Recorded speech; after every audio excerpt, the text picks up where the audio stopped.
السلام عليكم ورحمة الله وبركاته. ازيكم يا حبايب قلبي؟ عاملين ايه؟ يا رب تكونوا بخير.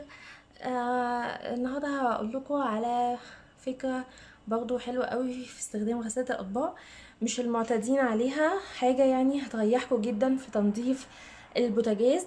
هتنسوا تنظيف البوتاجاز ده، يعني هيبقى خلاص كده الحمد لله، يعني هم وتشيل من على قلبنا.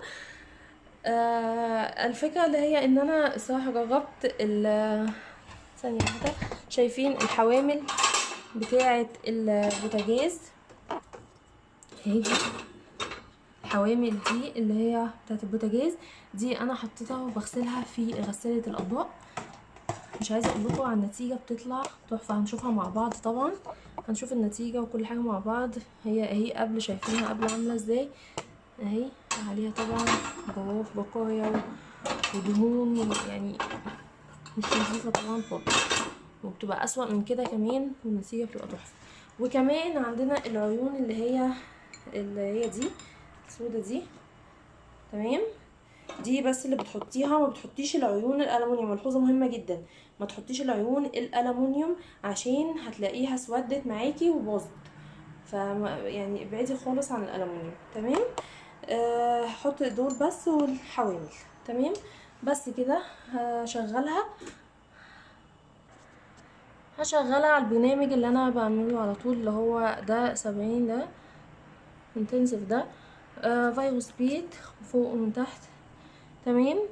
وهشغلها دورة كاملة، هي هتبقى ساعة ونص. هشغلها بقى وهرجع لكم في النتيجة في الاخر بعد ما تخلص، عشان تشوفوا النتيجة بقت عاملة ازاي، تمام؟ وطبعا بقى لحد ما تخلص العيون الالومنيوم اللي احنا شلناها.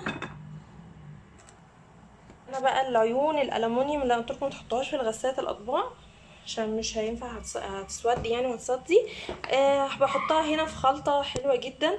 انا في فيديو عملته قبل كده كنت بغسل البوتاجاز كامل بخلطة جبارة، عشان الناس طبعا برضك اللي ما عندهاش غسالة الاطباق. دي خلطة سهلة جدا، بتسهل عليكي غسيل البوتاجاز جدا. الدهون بتطلع بسهولة كأنك حطيتيها في غسالة الاطباق بالظبط. هبقى اسيب لكم لينك الفيديو ان شاء الله، وان شاء الله يفيدكم، تمام؟ دي الخلطة اللي انا برضك عاملاها هنا مع العيون بتاعة الألمونيا. حاطة هنا مية سخنة وخل وبيكربونات الصوديوم. شايفين الفوران ده بسبب بيكربونات الصوديوم مع الخل، وبغل صابون، بغل او اي صابون عندك، وليمون، تمام؟ الخلطة دي تسيبيها كده شوية، يمكن نص ساعة كده بس عشان تدوب الدهون اللي ماسكة فيها. وبعد كده هندعكها دعكة بسيطة جدا بسلك عندك خشن او ليفة خشنة، اي حاجة عندك هتدعكيها دعكة خفيفة جدا. بس كده. هنشوفها مع بعض النتيجة في الاخر، هوريكم نتيجة الحوامل والعيون، كل حاجة في الاخر النظافة عاملة ازاي. وهنا يا حبايبي بعد ما خلصت هنفتح عليها دلوقتي. بسم الله، لسه سخنة.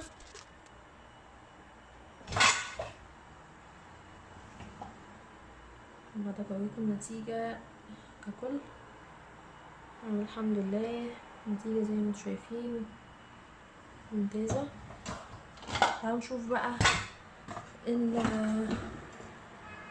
الحوامل. بسم الله، سخنة جدا، شايفين؟ رجعت جديدة.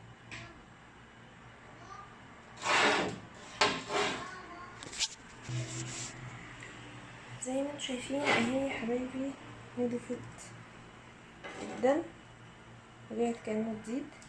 بصوا لو في حاجات يعني لسه متعلقة فيها، يعني او حاجات بسيطة كده زي ما انتم شايفين هنا كده اهو. ده بص يعني كده ضعف كده بيطلع بقى بيش خلاص، يعني شايفين؟ فيعني بحتة اسفنجة كده هندعكها بتطلع بسهولة جدا اهو، شايفين؟ تبقى بايشة.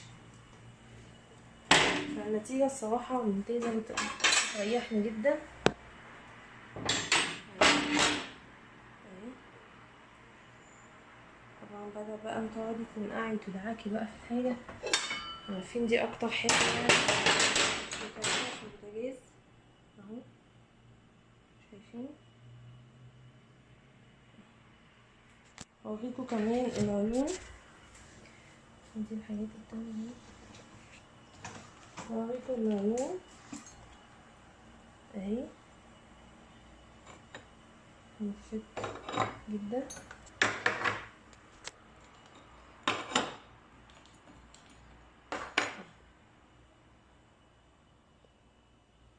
تمام،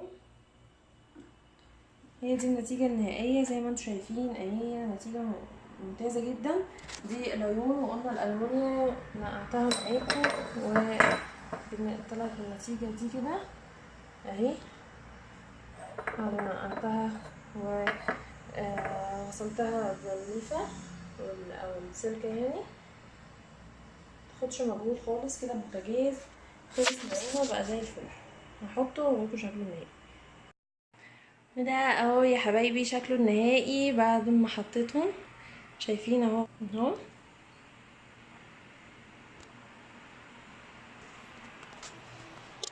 المنظر ده كده محتاجش معانا اي مجهود. وفري بقى المجهود بقى، عشان طبعا قبل رمضان كل الناس بتنظف وبتعمل، وقبل العيد برضو.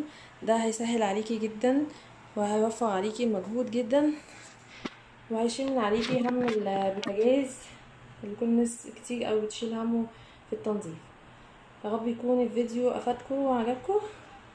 لو عجبكم الفيديو بقى متنسوش اللايك سبسكرايب وتفعيل الجرس وكومنتاتكم بقى الجميلة واي استفسار، انا في انتظاركم ان شاء الله. استودعكم الله، والسلام عليكم ورحمة الله.